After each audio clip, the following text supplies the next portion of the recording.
Hey guys, in this video I'm going to show you how you can charge the battery of your GoPro Hero 11. So the first thing we need to do is just grab our GoPro and we're going to remove the battery lid. Now to do this we just need to turn the GoPro on its side, and you should have this little lip at the bottom here. So you kind of just need to stick your nail underneath this lip and then put pressure going downwards, and it might be a little sticky to come off, but if you just keep applying the pressure, and that will eventually just pop out like so. And once you've removed the battery door, then of course we need to insert our battery. Now just make sure the prongs on the back of the battery align with the prongs inside of the GoPro, and then we're going to insert this like so. Once your battery is inserted into the GoPro, you'll then need your USB-C cable, which should come included with your purchase of the GoPro. And we're going to go ahead and attach the USB-C side into the USB slot down here. Once you've successfully attached that end to the GoPro, we're then going to head over to the USB side, and you'll need to attach the USB to any USB port.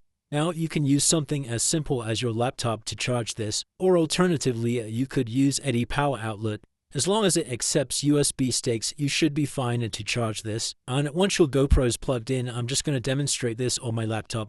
You'll see a red light at the top here, which means there's charging. And as soon as the GoPro is done charging, this light will automatically turn off, which means it's fully charged. And it's as simple as that, guys. That's how you charge your GoPro. If you did find this video useful, then please consider dropping a like and subscribing. Until next time.